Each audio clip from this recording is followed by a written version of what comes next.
Thank you, everyone. Thank you very much again participating. Thank you. Thank you. Okay. Thank you very much. Welcome, everyone. Okay. Thank you. Thank you very much, everyone, for participation, your time and effort, and joyful effort to the Dharma and making all this kind of happen. So I'm thankful you all.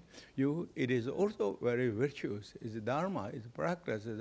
You can dedicate that merit for all different reasons, different levels to bring joy and peace, happiness, well-being, fulfillment to every single living being. And then also in this world, really thinking about all different things happening, and to natural level and human level, so many things. So we wish that what we're doing together in our even short moment of the good consumption, good thought, virtuous thought, made that have the ripple effect to help and support, to bring ease and a calm and a respect and appreciation everywhere. Really wish the sincerity. That is our kind of vows. So when we take the Bodhicitta vows, we say that we will help to every living being until they reach enlightenment. That word we pronounce right in front of the gracious teacher, Buddha Shakyamuni, and as well as all the Buddhas and Bodhisattvas, and the human teacher, also maybe many Sangha members. In the teaching often said that when we take the Bodhicitta vows, always there is so many also invisible beings, God and Asuras, Dharmapala is watching. So we said we will do that. And so this is again, we kind of activated those thoughts, and all those great masters said, that, well, you're keeping up the practice of Bodhicitta, that you're keeping up the actualizing or engaging Bodhicitta in the teaching said. So those are very practical, looks like so simple and small kind of, oh, it is not, it's so tiny, it's not insignificant, but no, it's really special. So have all those beautiful thought and intention, even the smallest things that we do, so virtues or Dharma activity, kind of thinking with that, all the different levels to all the sentient beings, is just excellent, is excellent, really in the teaching said. And the gracious teacher, Buddha Shakyamuni, if he's here, we will think, oh, if I'm sure he is here too, but we don't see that through our also do too many defilement, otherwise he will say, the noble son and a noble daughter, well done, well done, well done. Yeah, really, he will announce that. So that to that, again, so those things really is so simple, okay? Thank you very much again. So we kind of activate it with those beautiful intentions, and then we go to this, our retreat, of course. We are getting together during the retreat. Retreat, of course, it's the very English word, retreat. I believe this means that we are retreating from our mundane duality activities. We're retreating to where? We're retreating to the spiritual in natural quality of our beauty of the Buddha nature that we all inherited, and to activate that, not let that spoiled by the habitual patterns of the so many times we did and so many lifetimes we did. So trying to retreat, we're trying to reverse our course, and that is, and following the footsteps of the gracious teacher Buddha Shakyamuni and the gracious teacher Guru Padmasambhava, as well as all the lineage masters, following their footsteps, take them as role models, and we follow our best capabilities. That's what is called retreat, I think. And actually on the teaching often say the retreat means Lu Wempa, Nga Wempa in Tibet, or Lu Nunza Wempa, Sim, Lundunza Wempa, and Sim Nyingma Wempa. That's what I'm using to be the word. Lundunza means retreat our physical activity from the mundane, our engaging physical activities, and retreat our mind from mundane, our conceptions of the emotions, negative emotions, and coming back to the virtuous attitude, virtuous thoughts, love, kindness, compassion, joy, respect, appreciation, and devotion. Those are the teaching said. So that's what really we're doing, trying to kind of keep up those thoughts. With that, and then we follow the teaching. Again, when we follow the teaching, of course, again, always in the teaching said, we should bring out more joy and appreciation. We have so many reasons to feel joy and happy being in human beings. And also have all the 18 endowments. In the Buddha teaching mentioned, said, how fortunate in the teaching, I'm using the teaching, I'm not saying this, my word. Teaching is how fortunate to have the devotion to the Dharma and reflecting the teachings. Teachings, these opportunities not easily come even in 100 eons. That's what Buddha said, really. So we should feel happy and joy. Joy when we have the opportunity to activating something beautiful things. What means beautiful things? We are activating beautiful of loving kindness, compassion, joy, respect, and appreciation. That is the beauty. That is our shrine. That is the absolute, our Buddha. Or Dharma and Sangha, we're activating that. We're not discussing something, how to trick the others, take advantage, and kind of do those kind of smarty activities in samsara they call. We're not talking that. We don't come down to the ground, on the floor, and trying to cultivating something beautiful, our nature of the loving kindness and compassion, and this is really so special. So for that reason, it's really so therefore happy and joy and appreciations, all those kind of bring up this. And at the same time, activating that with this happy and joy with the bodhicitta. And thinking of this, what I'm doing this may benefit all living beings. Really, truly, not just saying that word on the ear, but from heart, really saying, teaching, may this teaching benefit for all living beings. May teaching that benefit to me. So what we call often, mature one's own mind. Mature one's own mind. What that means? The spiritual mind is very wild. It's not matured. It's not calm, not peace. It's just tons of the habit pattern loaded. It's like wild wind. It just has also no order. It's just a irregularity. Really, it is. I mean, this is not just Buddha saying, and the teaching said, check ourselves. Even a short moment when we meditate and practice, our mind can't stay. How much running? I mean, ask ourselves. Even when we read all the Dzogchen teachings, even when we read all the Mahamudra teachings, even we are doing the meditation, the practice that, and the visualization, completion stage practice, all those fancy salon and thermal practice, all that. But when we come to checking one's own mind, ourself, by me, by one's own self, our mind is really very irregularities. And when irregularity, where his mind is going, we check. Most of the time to the emotions. Habituation, something has to do with emotions, attachment or distant, hated thought. Hated thought, I'm not saying angry at that thought, but just kind of like rejection, acceptance, this kind of that discrimination attitude really happening. That is a turbulence of the mind, turbulence of the habit patterns. That we had that before we met the Dharma or received the teaching, and we continue to do that. Then is something we have to really fix. We have to do it. And then many times we get some kind of like, oh, it's not working that. It's not working. We feel a little bit uncomfortable or disappointment or fulfillment. Excitement is slowing down and all that. And then just the kind of like before our kind of self, let it bloom, flying on the sky and this and that, all that things. Now the blooms, that air is going down and down and then dropping down on the floor, and it looks like kind of completely like this. Why? Because it's some the oxygen of the Dharma is reducing. Oxygen of Dharma is joy and appreciation, love and devotion, bodhicitta, understanding of the nature of the samsaras, samsara qualities, samsara situations.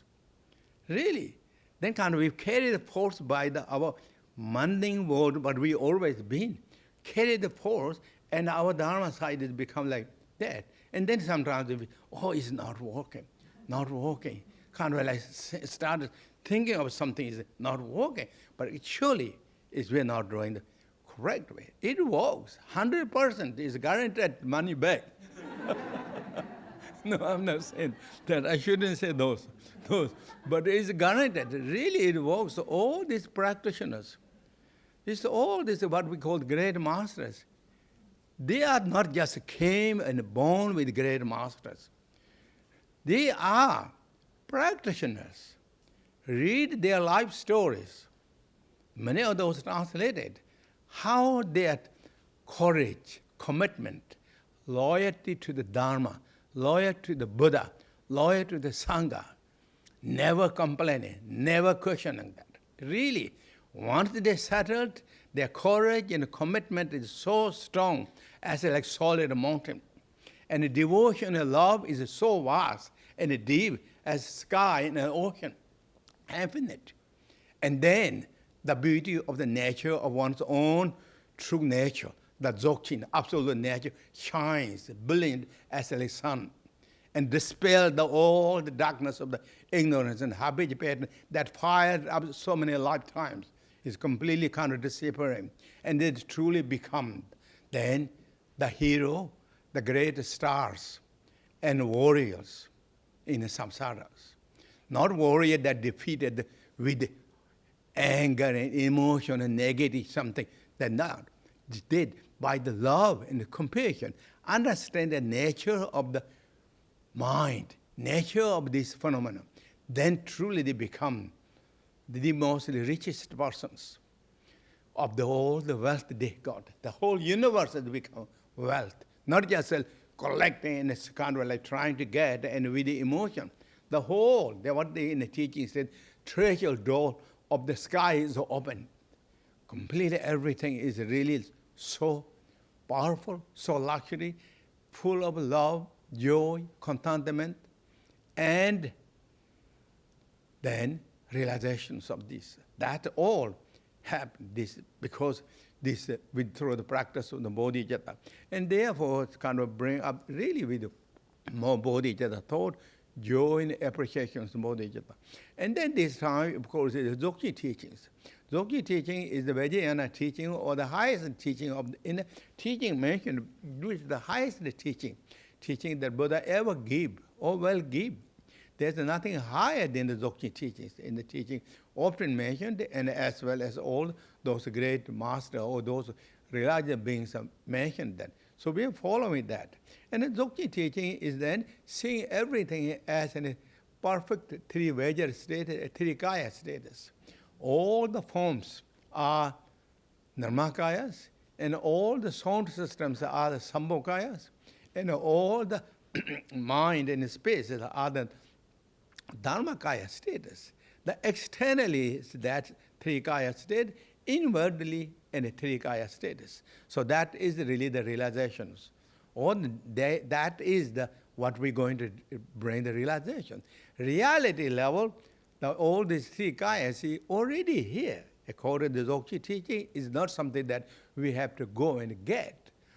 But we have to practice it. Why? Due to our negativities or the defilement and habit patterns of the duality is completely blocked. It's like tight cloud in the sky. So you won't see the beauty of the sky, the stars, the moon, and sun. It's completely covered. And who created that tight cloud? One's own deed, duality, habit patterns, to have to clear away that. In order to clear away that, we do the practice and meditating. That will clear away. Once it's a clear away, then the beauty of the nature really shines. Perfectly beautiful.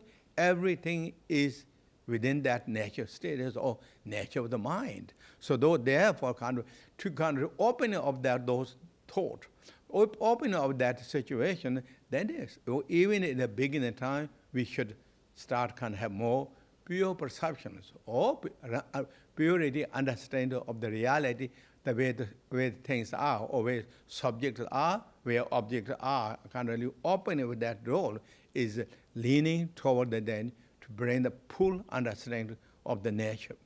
the beauty or the enlightenment. Those are the teachings said. Now, with those kind of with beautiful motivation, beautiful intentions, and then we go to the now this teaching. This teaching is translated, and I'm going to, of course, the who taught again. This is the teaching of the by great master Mipham Rinpoche. But again, to go this, of course, many of you already know the Mipham Rinpoche, and who taught originally this teaching by gracious teacher Buddha Shakyamuni, who came 2,600 years ago. Around that's just like, there's so many different chronology systems, or so many different ways they count in the Buddhist schools.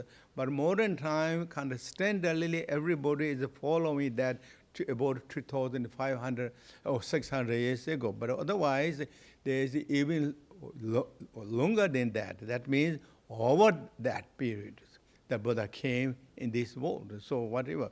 But now, about 2,500 years, 600 years ago, gracious teacher Buddha came, and in India, or emanated in India, and then around age 29, then he left the kingdom, and then he practiced and meditated for 6 years, and age 35, he left the kingdom, age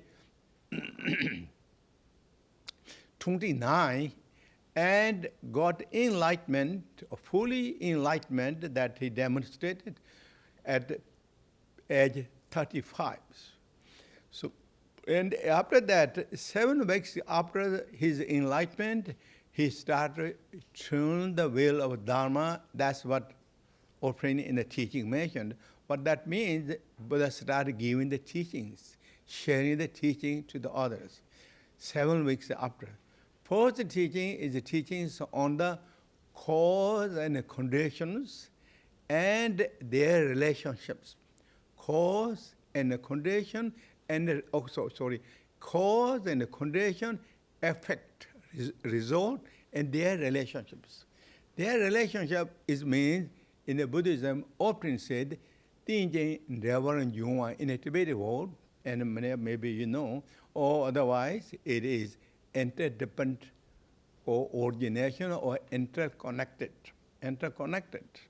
There's nothing is happening without interconnecting many together. Come to the support to take one result. There's so many interconnections, so many connections, and developing that. And this is that without that connection, without the cause and the condition, things are not going to see anything there.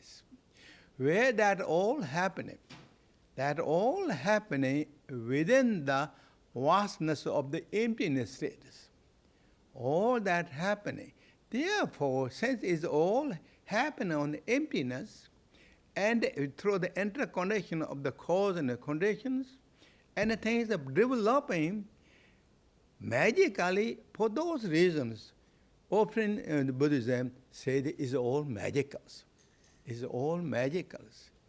It's there. If you start trying to look the search, finding the fact of the how is developing, how it is connecting, is so mysterious. There's nothing to really explain. Even the modern scientists, even the modern quantum physics, I don't can explain exactly how things happen in the deep dome and the molecular level, particle level, or even beyond the particle levels, how that happening. But yet things are happening that we see. And we are here too. That's called magical displays. And often Buddha used magical, dreamlike, mirage, reflection on the moon and the water. Those are not just fancy kind of like trying to, fancy word that trying to trick our mind, They are truly, it's all. That's why in the teaching often mentioned that those great masters who have perfect realization with that, they can walk through the walls. They can standing on the airs, or sleeping, lying, sitting, 4 activities they can perform. Because nature is flexible. Nature is open. That's in the teaching said, and those great masters often said. When you have realization with that, then they can do. That means they mastered exactly where things are. Those are not magic. Those are not trying to trick things. It is really as is happening. So, therefore, this is the Buddha gave that first teaching is the 4 Noble Truth teachings. And which is, again, I said, cause and a condition, it is a result. How producing result, that which is interconnected. Connections. And then, second big seminary teachings, I'm just reading, I'm sure you all heard this, you all know this, many of you already know. But it's not just a knowing which always really reflecting the teaching. Think that, again in Buddhism, the being grateful to the lineage, being grateful to the teacher, the gracious teacher Buddha, is so important. We're thankful. What I'm talking is not just I'm talking because I got those things. No. I learned a little bit from my great masters, teachers, in the books of all those lineage masters. It's continued. So that means 2,600 years ago, this teaching is still continuing that. Somebody must work so hard with their love and joy to preserve this until now. So we should be thankful to all of them, really, all the practitioners, all those great masters. Without them, this teaching won't be here right now. And this throughout the generations. It's not just one man's power happening, or few man's power happening. We're all following the light of the Buddhas according to our best capabilities. And Padmasambhava, lineage masters. Lineage masters. So therefore, and the second big seminary teaching of the is then known as the teachings on the absolute truth. Now Buddha gave the cause and the conditions and the result and their connections. Second teaching is then the nature of that. Nature of the cause, nature of the conditions, nature of the interconnections. Buddha gave teachings that emphasize that is nature. Nature. What nature means? Behind the scene, we see cause, we see conditions, we see the results, we see the interconnection, something connected that happened, we kind of roughly understand that. But something we don't see. That is the nature. Behind the scene, nature is the great emptiness, the openness, infinite, freedom. Nature, that is the absolute truth. We call in the Buddha teaching absolute truth. Why is it called absolute truth? Because this is not going to change. It's there. It's there, whatever that is. It's there. It's not going to change. It's absolute, truly. They are called absolute. In the Tibet, it is called Thon Tamba Demba. Thon Tamba. It is, in the Tibetan world, is Sanskrit translated from those great masters, translators in the 8th centuries. And Paramam Artha, I think Sanskrit. Parama Artha. Para means supreme. Earth means meaning. Supreme meaning of truth. If we translate it. In English, they translated absolute truth. But in Sanskrit, if we translated that in English, supreme truth, from supreme art. Yeah, no, not a truth. Supreme meaning of truth. Supreme meaning of truth. In the Tibet, there are two translated. Thon Tambe Demba. Don't means meaning. Tamba means supreme or holy, special. Dhamma means truth. In English translated as absolute truth. Don't means what? Don't means this. Don't means this. The supreme meaning means there's nothing more meaning, or meaning means there's nothing more meaningful than these realizations. And Tamba means the supreme wise said there's nothing higher realization than this, or higher than this. And then why is called the Dhamma, truth? Because it's true.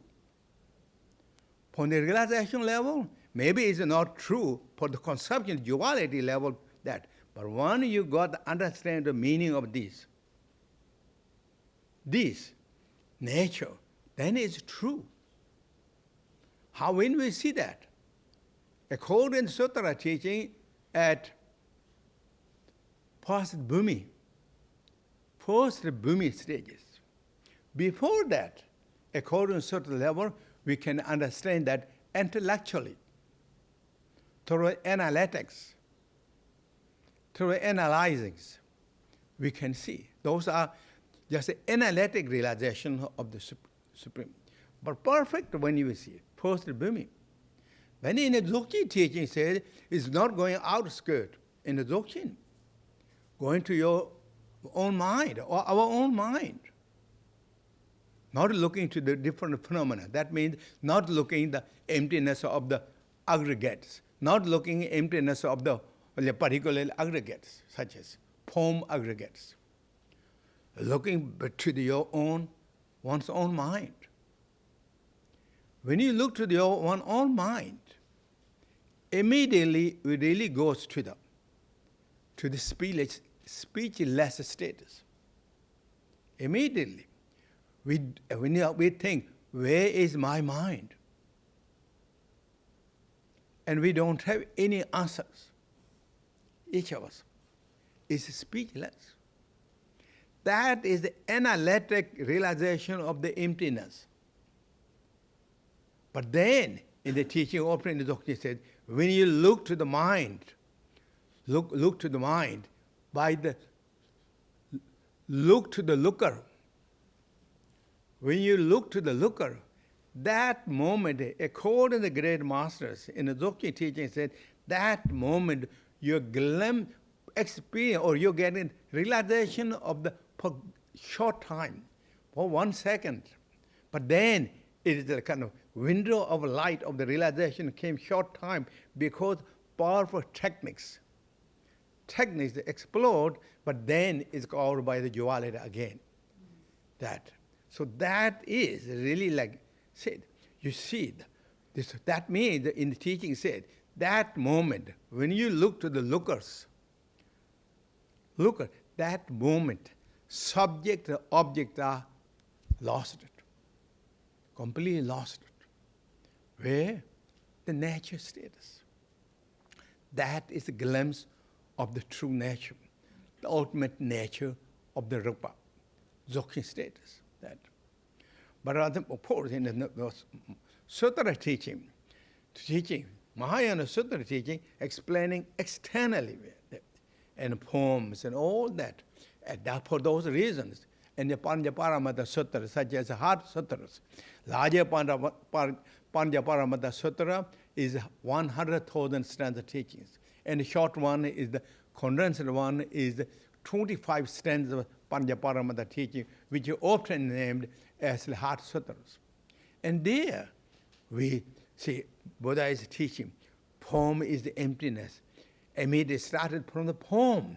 Then feeling and the perception and conception and consciousness is the last. Gross level, Buddha brings understand the Dharma to the most subtle levels. And then Buddha went, no eye, no ear, no nose, no tongue, all that. Why this is said? We have eye, we have ear, we have nose, we have everything. So why Buddha said no eye, no? Buddha is, we think, maybe think is crazy. Maybe they think, if they not have any kind of experience of the Buddhist, and the thing of the, oh, no eye, no tongue, no, This is a balloon. They will say, is it just a balloon? I think must be something happening. What is that? But Buddha is talking on the absolute level, the Brahma Earth Satya level, Dondamba Demba level. There is nothing existed that we can cling in. There is I, there is A, there is nose, there is tongues, but they are not existing as what we believed, as duality things. It's all are as magical, all interconnected, way existing, interdependent existence. So that's what Buddha gave that teaching. Then, so that is mainly teachings on the absolute truth. And the third eternal well of Dharma is according to teaching, Nyingma schools, but with the Buddhism, is a combination of the two teachings, in a way, two teachings. I'm sure you heard, many of you know, Trangdung and Ngidung in the Tibetan word. Trangdung means interpretable meanings, and Ngidung means the ultimate meanings. So Buddha gave two teachings. Trangdung, interpretable meaning teaching, such as first teachings, is interpretable. That means Buddha, everything is existing, cause and conditions and result and interconnections and all that Buddha gave extensively that. That what means interpretable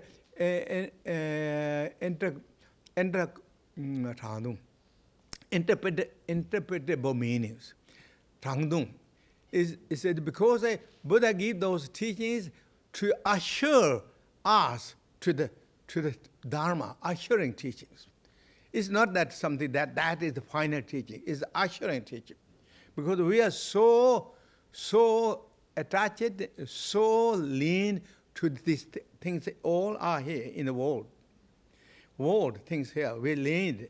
And so for that reason, Buddha gave to assuring teachings on the cause and the condition, teachings on the karmas, teachings on all that and the interconnected, all that. So it is that. And the ultimate level, they are not really existing as Buddha taught. Solid levels.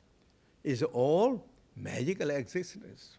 So therefore, this third turning wheel of Dharma is the interpretable meaning, combination of the interpretable meaning and the ultimate meanings. And then, so the ultimate meaning is what? This Parama Artha, Dondamba Demba.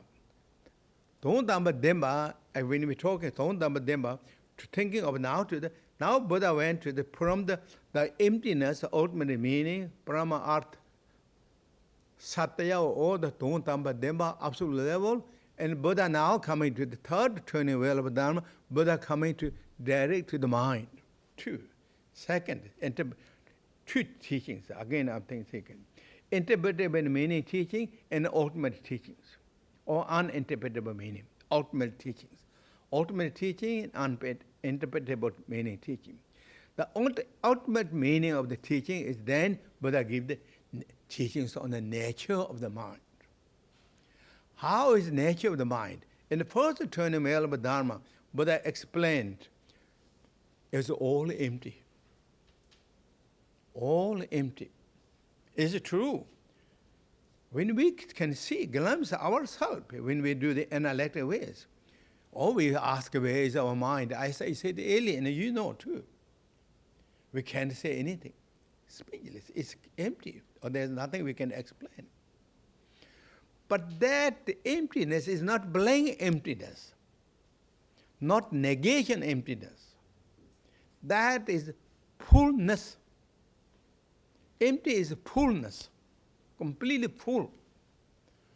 So what in the teaching said, in the great master Mipham Rinpoche said, first teaching, explaining, not person. Second teaching, explain the nature of the mind, of the emptiness aspect of the nature of the mind.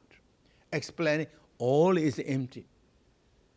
The third turning wheel of Dharma, explaining the quality of emptiness mind. Call it. That's clarity. Clarity is the aspect of nature mind. That means what? Clarity in the aspect of nature mind is that all the qualities of the mind are already with the emptiness nature of the mind. What are qualities?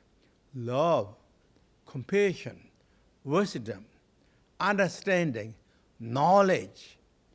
All those are qualities, richness.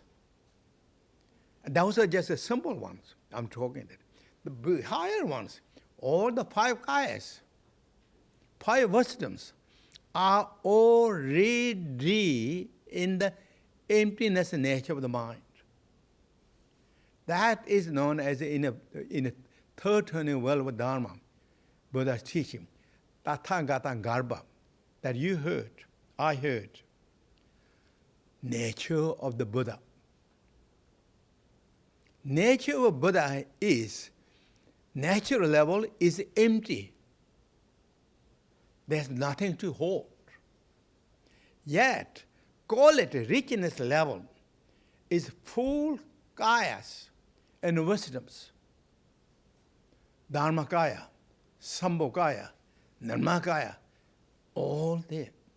And wisdom level, 5 wisdoms. Dharmadhatu wisdoms, Merilak wisdoms, equanimity wisdoms, and discrimination, awareness wisdoms. All accomplishing wisdoms. All that five wisdom can be summarized into 2. The wisdom that understands all the phenomena exist exactly as it is, and wisdom that understands all the nature of the phenomena exactly as it is. In the Tibet, Chetawa Chemba, Chenyeban Chemba. Those are it, exactly as it is.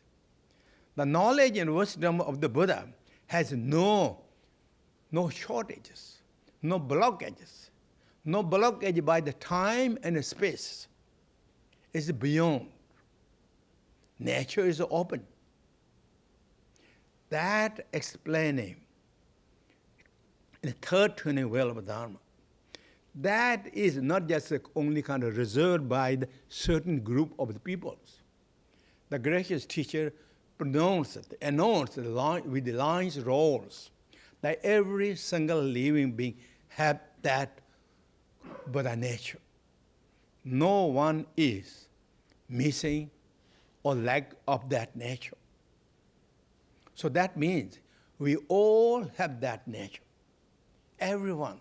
Therefore, we can be bright eye and bushy tails. Definitely. We have all that. What do we have to do now? We have to walk, to discover that qualities. Present time, our that nature is blocked by the obscurations. Obscurations what? Emotion obscurations relate with the ego clingings, emotion obscuration. Self-important, self-centered mind. Those are all known as the emotion obscurations. And in Tibet, New Mongpa or in the teaching mentioned. And knowledge obscurations, second is. And then knowledge obscurations is attached to the subject and objects. Even the ante-dodo practices, the meditations, we attach it. Attach it. Those are knowledge obscurations. But first what we have to walk. In front, we walk in the practical level for the beginner practitioners, such as many of us. We walk for the emotional levels. We try. How to remove that obscurations? Then in the gracious teachers, Buddha teaching, all the great master, one voice to the 2 meritory activities. Accumulation merit this, and wisdom merit this. Not swinging back and forth. Keep union. Not emphasizing on the accumulation merit is more important than that. Or relative truth, wisdom merit is more important. Both are equal, equally important. Keep that balance. Wow, with the relative accumulation merit. Accumulation in Tibet is called, I'm just using those Tibetan words. I thought maybe many of you know already. So in Tibet it's called sonam je tso, tab sona je tso, or nam je sonam je tso, nangmi yishi ge tso in the Tibetan world. Namji means, I'm added that Namji means the appearance, accumulation merit that can be appeared to our eye, to our ear, to our nose, to our tongue, or to appearance, can see. We can see. That all accumulation. With that, what is those? If we highlight that, those are among the 6 paramatas. First 4 paramatas are the appearance accumulation merit practices. And the second merit is wisdom merit, commonly, and I'm using today, again I use Nangmi, the invisible merit. Wisdom merit, invisible. That means when we are meditating on the Dzogchen, or when we're meditating, we really, nobody can see anything. And we're just sitting. Kind of, we are like frozen, we're sitting. But inwardly, we're relaxing, calm and peace, and expanding our understanding to the nature's beauty, infinite status. We realize that is something you don't see. Even you cannot see immediately until you wear that. So it's a Nangmi Ishikso, it's a wisdom merit. Both are a union status. That way, purify all the obscurations. So this Tathagata teaching, then Buddha taught, this teaching is Mahayana, Sutra Mahayana teaching, and then Buddha taught that from all the way this, this emptiness, and as well as the Tathagata teaching of this, what we taught discussing, Buddha taught all the way to up to the Dzogchen. That is essential way to discover these teachings, meanings. So that's really how it is. So this is the, among these teachings now, first turning, thank you. Among those teachings, the first, the second, and the third teachings are all connected. Second teaching is connected to first teaching. Without the first teaching of this first Buddha teaching, second teaching won't be completed. Without the second teaching, first and second teaching, third teaching is not completed teachings. So it's all connected, really connected, one after another. And so therefore, it all follows to one goal to discover our innate nature. This Tathagata Garba. Innate nature, why I'm using innate nature, but if I use Tathagata Garba, this Buddha nature, all these teachings are designed to discover our Buddha nature. Really that all. And the ultimate technique is the Dzogchen, come according to the teachings. So this great, among these teachings, and then this now this teaching is continued until all those great masters continued until now. Now, and this is teaching is then taught by this particular teaching we follow. What we follow is the teaching of the great master Mipham Rinpoche. And Mipham Rinpoche was one of the great masters. In the many great masters these days I saw. So I read the books of the different masters. They're talking that Mipham Rinpoche is like equally so special with the great master Lingpa, and as well as great master Rongzompa. Maybe many of you did not heard Rongzompa many times, or you maybe heard. Rongzompa, R-O-N-G-Z-O-M-P-A, Rongzompa, that's called Rongzompa. And there some in many teachings mentioned Rongzom Mahapanditas as great scholars. Rongzom was born in the 11th centuries, around the beginning of the 11th centuries. Once. but he was calm, born with great wisdoms. Not his start. The moment he born, said this, in his baby time, he started speaking Sanskrit languages. Sanskrit languages.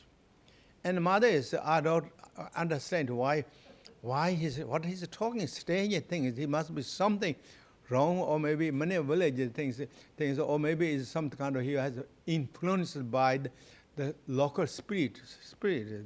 That's what he's talking, all these strange words, teaching that. So, but then one time in the teaching, in the life story, he said that mother talked, because that time Atisha came to Tibet, a great master, great Indian master came to Tibet. It came to the center of Tibet. First it came to the upper part of the north part of the Tibetans, then or northwest, north, west part of the Tibet, and then gradually afterward he came to the central Tibet. When he came to the central Tibet, the Rungzumpa mother threw baby Rungzumpa to sea, to Atishas. And in a life story say that Rungzumpa mother told to Atisha, and this my baby is very kind of strange. He's talking something very unusual things. He talks and he don't what happened. And could you can tell me and please bless him so he will become more normal, calmer. Could you bless that? And Atisha looked to him, and Atisha spoke to him in Sanskrit languages. And the baby Rungzum answered that. And then, that moment, Atisha picked up the baby from the mother's hand and hold to him and touch to his head. Oh, this is, I cannot discuss with this young boy. He is immediately rebirth or emanation of the great Indian Mahasiddha called the Napo Chopa. Napo Chopa, great master Napo Chopa, or Krishna, is very famous. I think his color must be black. Black in South India, I heard there's big caves of this. It was also become very, very big yogi, realization masters, and one of the 84 Mahasiddhas, and then as well as he has so many students, entourages. So I think he is the immediate reincarnation or emanation of Napopa. I cannot discuss Dharma with it. I cannot discuss. So it's turned out that Napo Chopa, that great Mahasiddha, is also teacher of the Atisha too. True. So this is the what that. So he was, when he was young, I mean, he becomes he's so learned. He translated also many Vajrayana teachings to Tibetans too. He was one of the later translations, early translators and later translators. So Rungzuma was a later translator. He was, and he was great yogi, practitioners of the Vajrakalaya. And he wrote so many commentaries, so many teachings, many teachings are lost. Even he wrote, and the life story said, he wrote how to keep the palms, and the dairy products, how to preserve dairy products, all those things, because he really wrote so many. But now, of course, many of those are gone. And Mipham Rinpoche, great master Mipham Rinpoche, wrote some introductions and collected, many great other masters collected teachings. So he wrote that introduction and put in the context of the volumes, like in the 16 vowels. In the Sanskrit has about 16 vowels. That we joined that vowels. I think it has about 16 words. And Mipham Rinpoche put the title, the first volume, like that. So he encouraged everyone, if you find his teaching, add with this and become all the 16 vowels are completed. He wrote those introductions. So this is the great master Rungzongpa, and is one of the great scholars, masters, and in Tibet. And then in the 13th century, great master Lungchimpa, and that is the Dzogchen masters and the scholars. Again, he kind of in Tibet in the Dzogchen teaching often said Lungchimpa is the second Garab Dorje, or Lungchimpa is Garab Dorje of Tibet. Tibet, that's really in the teaching said. So the Garab Dorje of India, who discovered or who brought the Dzogchen teaching on this earth, and then the Buddha gave already those teachings already in a level. That Garab Dorje brought that in their teachings and on this level. And then Lungchimpa was the Tibetan Garab Dorje. He was so famous scholars and a scholar that he didn't understand the knowledge, memorize the entire Buddha teachings, they called. And he has so many that just when he was staying in Sangpo Niuto, the great monastery college at that time in the central Tibet, called the Sangpo Niuto Great Monastic Universities. And he became one of the top scholars. And he went to, within the compass, that he went to the many great scholars that debated one after another, that he became really the top of all the great the scholars. And then he left about those monastery schools around the age 27, and then pursued the teachings, and that he met the great Dzogchen master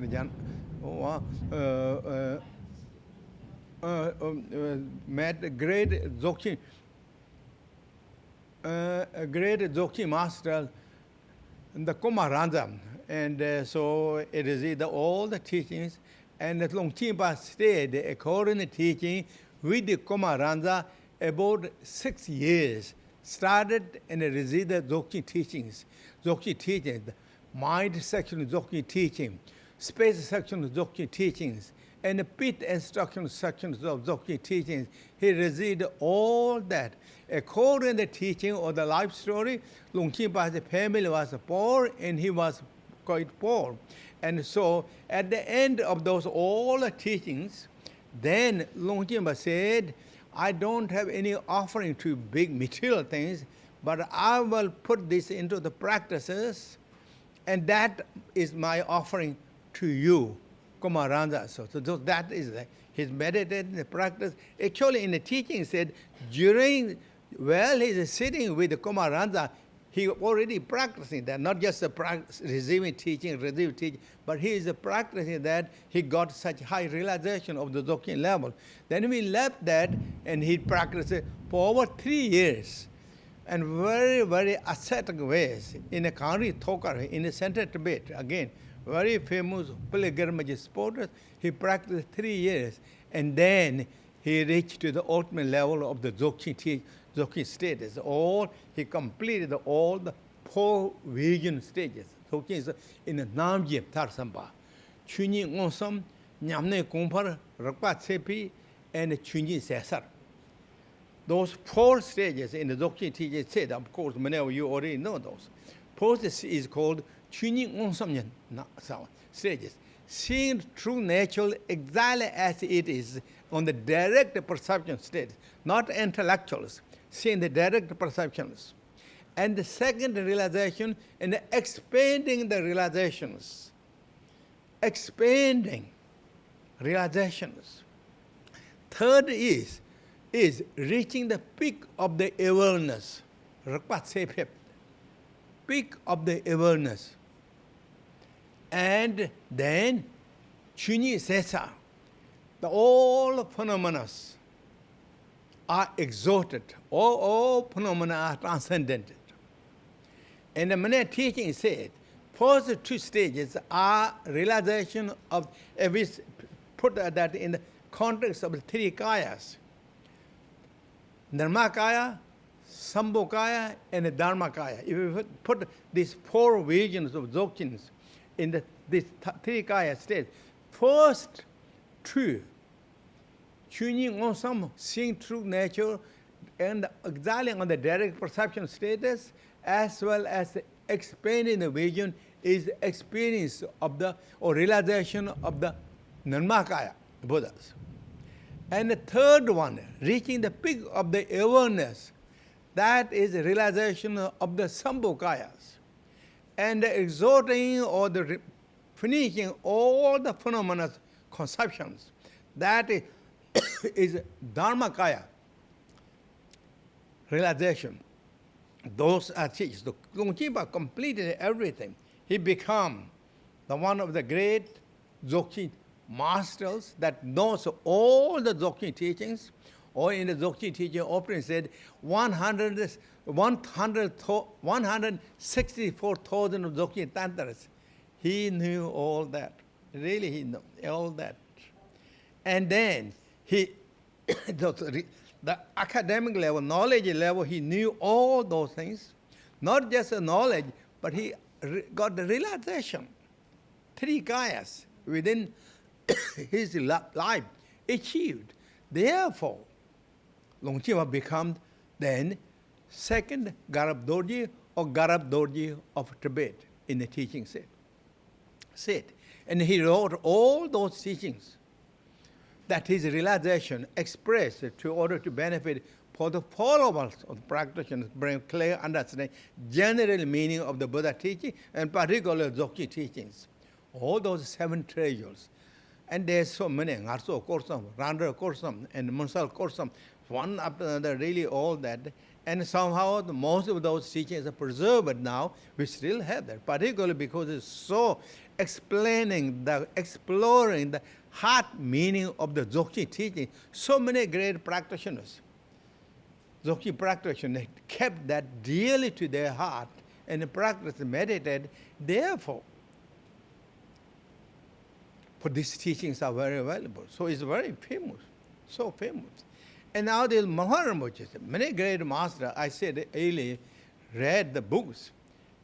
Consider, also he is really standing with these 2 great masters, Rongampa and Longchenpa, and Jamgon Mipham Rinpoche. And then many of you know the Mipham Rinpoche. I don't really talk, you know already that and that, but he was born in the 19th centuries, in the mid-19th centuries, and he was just a born normal person. Nothing kind of recognized highly this and that in it way we do, all those so many things. But he's just a simple person, born in simple family in Eastern Tibet. But he's very smart, distinctive, and very virtuous. Even as a baby, young time he's so kind and compassionate, and concerning, caring thoughts, very that. And everyone thought he's something beautiful. And then he received some teachings, but he immediately understood everything. Around the age 6 or 7, he joined in the local monasteries of the Nyingmas as regular monks, nothing, anything. And he received many teachings, but he understood it so easily. So everybody said, oh, he's very, very brilliant boys. Everybody said he understood. And around age 17, I think he went to pilgrimage in Central Tibet, and went some studies, and particularly in the southern Tibet, there is a very holy place called the Lobran Kharchum. Lobran Kharchum, in that area, when he came to that area, that moment in the life story, said his conception is completely kind of lost it. Mundane conceptions are lost it, completely kind of like different experience, realization, dawn from his heart, and that stays so long time. So many days, that means many days, not long, many years, but stayed that. And then gradually he come back to the Eastern Tibet, he received more teachings, and he practiced and meditated. He really got all the realization exactly mentioned in the teaching. So he practiced and meditated, and particularly when he was young, around that age, early 20s, he met his root teacher, the principal root teacher, who was then the first great Khyentse. And great Khyentse is one of the great masters in the Buddhist history or other Tibetan Buddhism, really so knowledgeable, so understanding everything on the Buddha teaching, yet is so respectful, so respect for all the schools of Tibetan Buddhism. He made his journey to receive those teachings by his own feet, and went to different places and received the teachings, the practice, merit. So they become the holder of all the Buddhist teachings in Tibet. He is the founder or co-founders of the Rimi movement. Modern time, or they call talking kind of Rimis. Truly, he is the founder or co-founder of the Rimi movement of the practices, along with the great Jamgon Kongtrul. They both are really become so famous. So this great master was his root teacher, Maharaj's root teacher, and he received all the teachings from great first Khyentse, and practiced and meditated, and then he got highest realizations. And also first Khyentse, great Khyentse, encouraged to Maharaj, now you should write the books, teaching that will explain the clarity and teaching of the Nyingma schools. So you should help write the books. And as his encouragement, and as well as others, he wrote about 32 books, now which is on the wood block wall things. And all those, and that cover the range from the Buddha's first teaching all the way to the Dzogchen teaching, and he was one of the great masters. And then he also never stayed in a big monastery all the time. He stayed always a hermitage and practiced and meditated. He's just a simple monk and simple practitioners, and he stayed in caves and hermitages, the one after another, even though he was respected by so many in the early 30s and 40s, everybody see this, his knowledge, realization, extraordinary, call it as so honored that, but yet he chose the humble and the simple, as a gracious teacher Buddha Shakyamuni did. Really, even Buddha became the Buddha.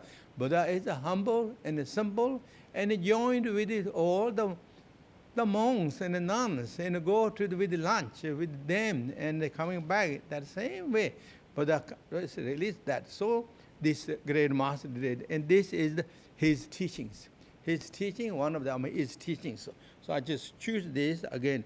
So this is the great master, and then he entered Mahaparinirvana around 1912 or 11. Mahaparinirvana, and that is really his story of these teachings of these great masters. And so now we go to this text. Well, I'm show you all have this. I'm going to this text now, and this is this of course according to the teaching in the Tibetan Buddhism. When you go teachings, they always kind of divided this, trying to highlight of these topics one after another, and that will make a little bit easy understanding of the practitioners or the one who is trying to learn. So they just always do that, and I will do that just a simple way to do this. This teaching is divided into 3 sections. First is a title, second is the principle of the teachings, and the third is the colophons. Those are the simple ones. First is the title. Title is in with Buddhism, and there is always in teaching mentioned. Title has a teaching. Title is named after Buddha's teaching. For example, Buddha's teaching named after the place. That teaching is named where that teaching came taught, named after the places. And then sometimes the teaching is named after one who requested that teaching. So named after that individual's names. And sometimes teaching named after the meaning of the teaching, meaning of the teachings. And sometimes named teaching with the examples, some examples. But this time teaching is named after the meaning of this text. So this teaching, this title is really the essential meaning of the entire of these teachings. Teaching. And that which this also is help able to translate this by the assistance of the, or I mean, not just the assistant, I asked to translate this to Pith, Pema Ling or Pith De Niro.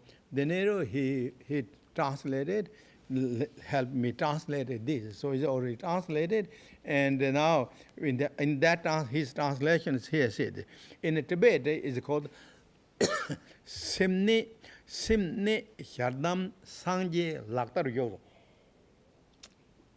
That's the Tibetan translations. In English, translated as essential advice on the key point of the nature of the mind which bestow the awakening to your hands. So that is the title of that. And now we go over, what's the word called? We try to chew, C-H-E-W. We try to chew this title. So what the juice comes from this? That we try to do that. So we're trying to chew this. The first way you understand already translated. So this, but now what I'm saying, we try to chew. So the chewing is now this explaining the foundation, path, and the result of the practices. Foundation, path, and a result. So what is foundation, which I explain here? If it's translated, if it's a word in Tibetan, then it's easy. But here, if we say the foundation is, key point of nature of the mind is a foundation. Foundation. And then path is essential advice. And then when you follow that essential path, when you follow that path or the essential advice, then what it brings? The result. Awakening mind. Awakening mind. Awakening, not mind. Awakening. It brings awakening. In Tibet, it's called Sangye. Sangye means Buddha. And then how it brings? When it brings? Right now. Right now. Right now, I hand it to you. It's in your hand. So it's fast. It's a fast delivery. It is like more fast than FedEx. Fast. Yeah, it's really, that's it. So this is what it's explaining. So first is ground. I said ground. I'm sure you heard so many times in the teaching. If you go to Tibetan teachings, always they talk those things. So it's not just a new term. Ground means what? The foundations. Foundation means what? The what is base. Base of what? Base of samsara, base of nirvana. Because samsara and nirvana, of course, samsara is nirvana. Maybe you don't see now, but samsara is here. What is really base of samsara? In the Buddhism, you know, they don't believe the creators outside. They don't believe that. So samsara is then based on what? This samsara is here. All this. Samsara is according to Buddhism or according to from the Mahayana all the way to Dzogchen is based on the mind. Samsara is based on the mind. That means what? Just only samsara? What about nirvana? Yes, nirvana is based on the mind. Not just the samsara, nirvana, path to the nirvana is based on the mind. Mind is everything. Whose mind? Our mind. My mind. My samsara is based on my mind. My nirvana is based on my mind. And your samsara is based on your mind. Your nirvana is based on your mind. It's all in the best mind. For that reason, gracious teacher Buddha Shakyamuni said in a sutra known as 10 Bhumi Sutra, said, this 3 realm is nothing but mind. 3 realm is nothing but is mind. What 3 realms? In Buddhism, desire realm, form realm, and formless realms. Those are called 3 realms. This is all samsara. Desire realm includes hell realm, hunger ghost realm, animal realm, human realms, asura realms, part of the God's realms. Is all known as desire realms. Why is it named as a desire realm? This desire realm is so much attached with the personal contract to the other individuals. True attachment. That is the desire realm. Every species, everything is very much desired, because highlight that, called desire realms. Form realms are mostly born, according to teaching, take the miraculous birth or incidental birth. Immediately they take the birth. Form realms. And they have the perfect features.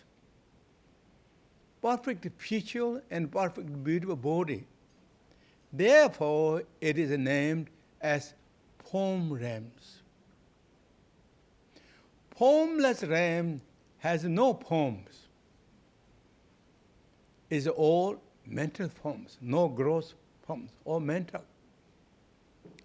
That is mental forms. Doesn't matter whatever form you have, what kind of desire you have, is all samsara. Samsara is because produced by the karma and emotions. Samsara is produced. And who created the karma? By mind. Who created the emotions? By mind. So ultimately, it's mind. Even though they externally see something, different things, this and that. This, but is all mind. For that reason, the gracious teacher said in that sutra, in Sabjapa, said in that 10 Bhumi Sutra. Sabjapa is a Tibetan word, and 10 Bhumi I'm translating later in that English. 3 realm is nothing but samsara. Nothing but is mind. Mind only. Mind only is all. So that's. And this is not just only this Sutra Mahayana teaching. Mind only. I mean, and you heard also in the Buddhism, there is 4 schools, doctrine schools. And Vivashaka, Sutantaka schools, first 2. Vivashaka and Sutantaka, and the third one is mind only school, and the fourth one is the Madhyama schools. From the mind only school is also Mahayana. Mahayana is all the way to the Dzogchen, is all then same. Is all mind. Mind just created that. Everything really created it. So that why first 2? That they have the different understanding. First 2 explaining this all caused by the atoms. Sutantaka and the Vivashaka school, this came, the root of the samsara is cause of the atoms or particles, combination of the particles. They develop these things. So they don't go further, because that's what the Buddha taught. Gradually Buddha lead. In Mahayana, then Buddha the breakthrough. Then it is mind. That. So, from that school is all mind. And then there is numerous teachings. And of course, in this teaching, also explaining all is mind. Mind. And that is then our mind. And for the example, in the great master, Nagarjuna said, when you don't recognize, when you don't recognize, you're wandering in the samsaras. When you recognize that, you are free from samsara. That's what great master Nagarjuna said. So that is the same thing in the Dzogchen prayer that we chant. Very famous Dzogchen prayer that we often chant. By the power of the knowing and unknowing, samsara, nirvana are went different way. Originally is the same. What in that teaching said, that we chant often. And one source, true path, and true result. Wow, really? One source is one base. There's no different base for the samsara. There is no different base for the nirvana. It's the same base. That is mind. According to the teaching and the Dzogchen teaching explaining that. And then that nature, here said, essential point. That is essential point is the Tathagata Garbha. The Buddha nature, the essential of that is the Buddha nature, that which we don't see now due to our again dualities. What the great master Nagarjuna said, under the depth of the earth, there is clean water, but we don't see. Clean water, pure clean water, perfect clean water.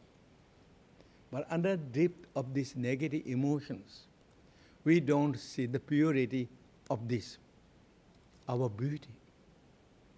Now, our beauty, this is the essential. Of course, this is explaining more in the teachings later. So that is the essential.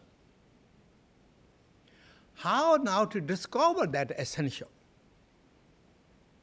That is then the essential advice. Then that is advice, translated in Tibet, in English. In Tibet, it is called the Shardam.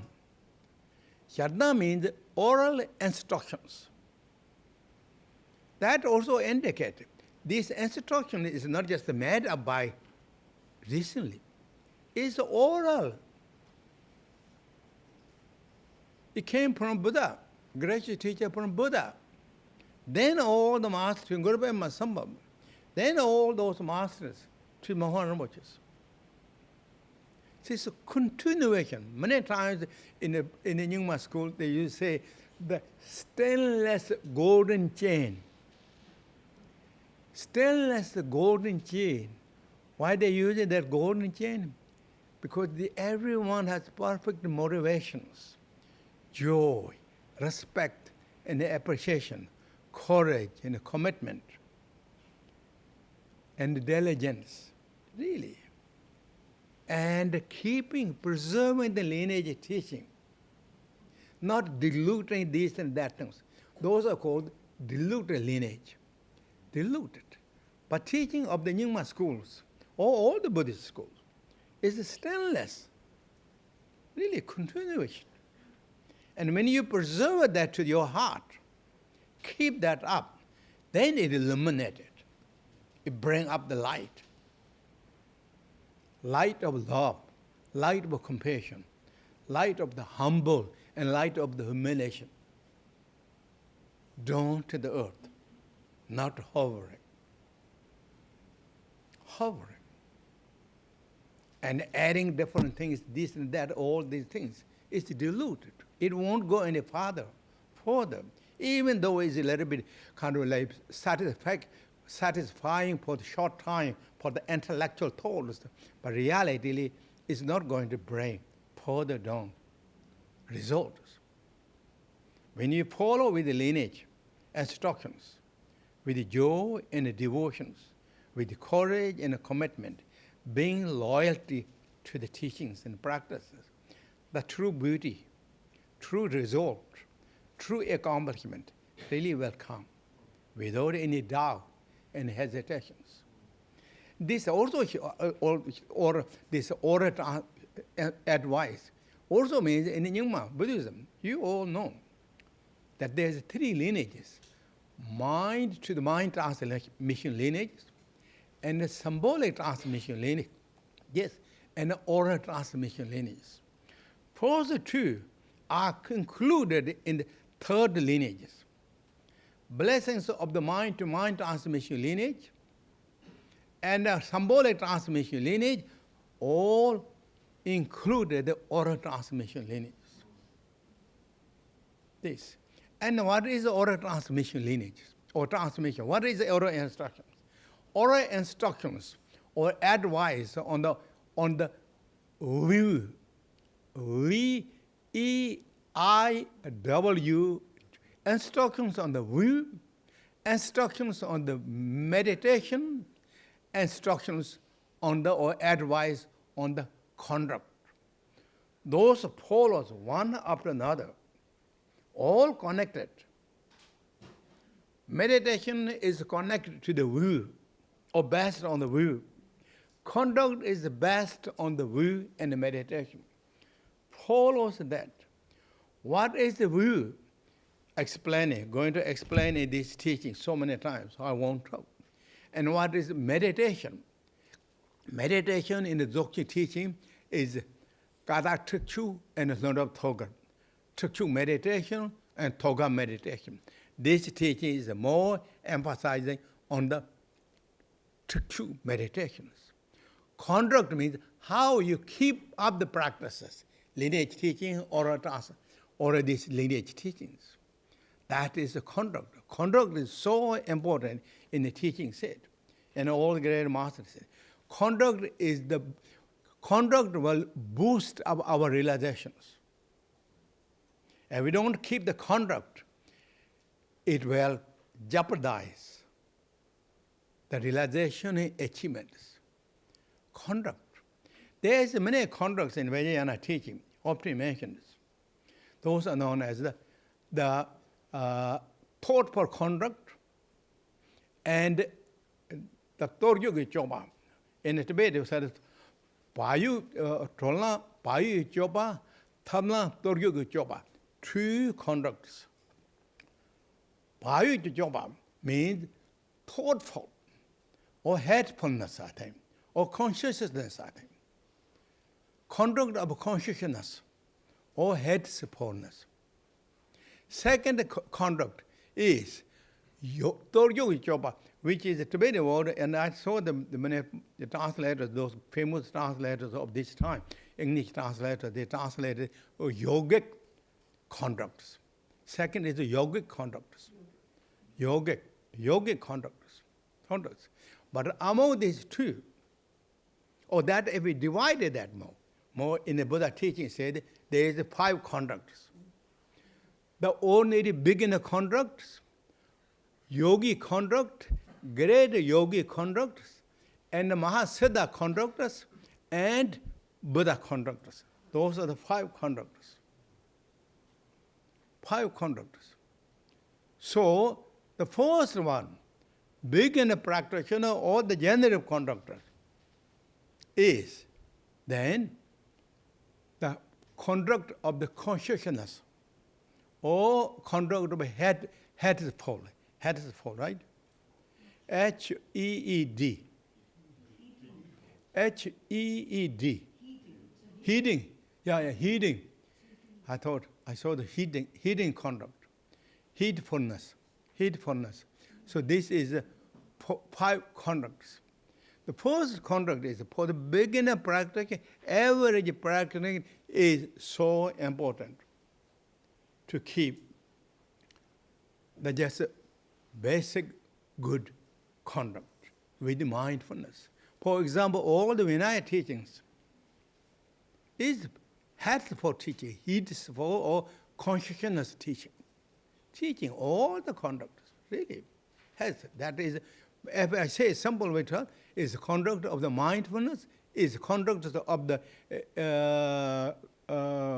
Temba, and thoughtful, and conduct of the consciousness. That is all that. So this. And then what in the teaching said? First, for example, this conduct, first practitioners or first beginner practitioners should not act as a conduct of the yogi, nor should not act the conduct of the great yogi, and nor should act of the conduct of the Mahasiddhas, and of course don't mention Buddha. So conduct of Buddha. So don't. The better to save heaven, stay on the ground and grow up slowly. Even if you have the highest realization achievement, still be as Great Master Mipham Rinpoche if you can. Be as Great Master Jamgon Kongtrul. Be as Great Master, great person Khyentse or Patrul Rinpoche. Really, that's it. We should act as like only people kind of trying to act as the conduct of the yogic conductors or as well Mahasiddha conductors that, then we fall apart. And in the Tibetan village is saying, don't imitate in Tsogyal and trying to jump. Imitate in the Tsogyal or the cheetah, where cheetah and the Tsogyal jumping, if we're trying to jump you that way, then we can break our back spines. Then we were heading to the, what's called this name? 911. So that's it. So I don't know, we can, and then is so much communication. So better to stay in the safe and let grow beautifully and beautifying that way. So that is I trying to choose the two words or three words say here. I leave here today, okay? Thank you very much, everyone who participated, okay? Thank you very much, everyone. Thank you for coming again. Thank you for participating. We do again few minutes meditation, and then we do this dedication already in this booklet. So we just follow with this dedication prayers. Thank you, everyone.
Okay, in page 25, according to this, right?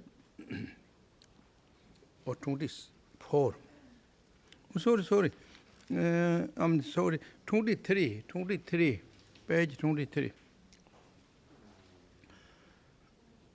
Page 23.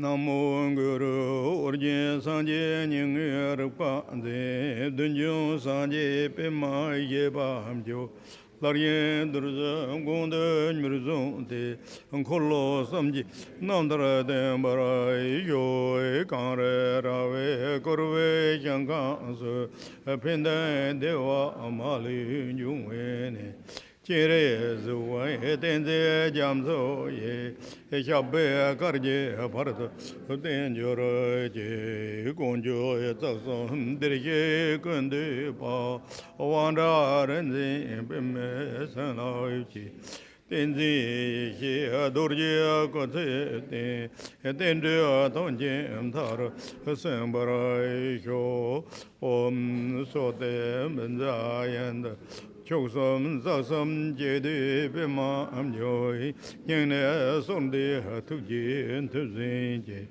Kenji Barde Shira Turbeko Kotse Tinje Zem Tarase Yo Om Sate Sevan Peme Tenarchi Tonye Debe Laksan Modema Shira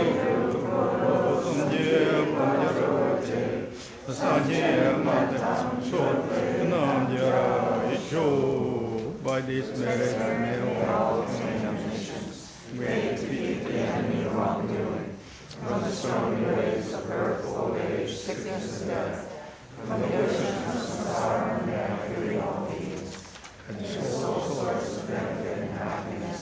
The Buddha's teachings remain for a long time, and may the victory banner of the wise and noble ones, the horrors of the teachings remain firm. May all beings always be joyful, may all birds into the lower realms cease forever.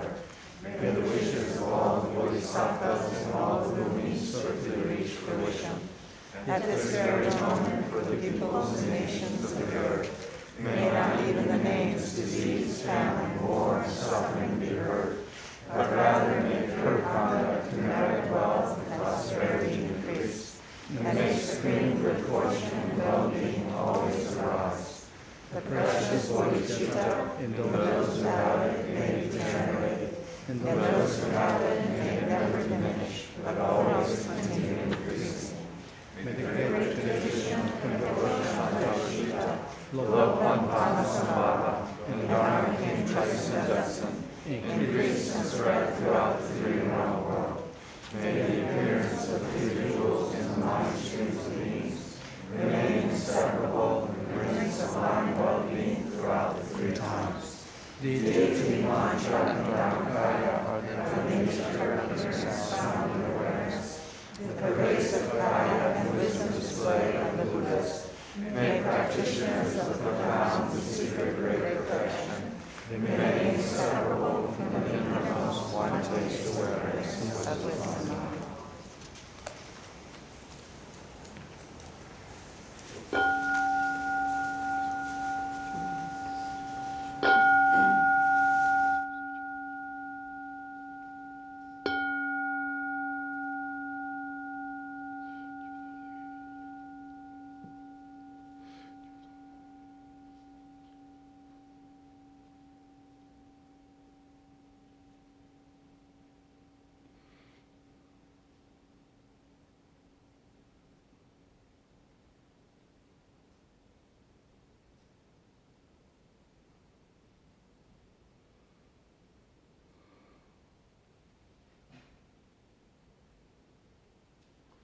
Okay, thank you very much, everyone. Thank you very much, everyone, for participating. Thank you, thank you very much, everyone.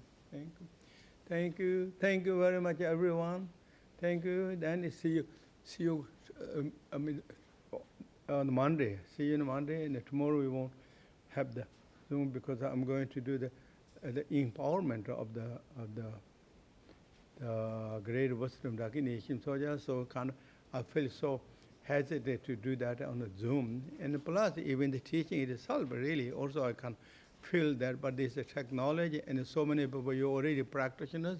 And one point, the great master, his own Dongyal said that everyone is so kind of participating. I mean, they are all interested. And then also in a great famous sutra called Samaj Raj Sutra. In that teaching said, there was no one is incapable because everyone has Buddha nature. Nature said that. So therefore, in that context, of course, as I said, we cannot follow, kind of do the imitate as he's only doing, or other great masters, but at least they said, and you all read the books and know that more than me.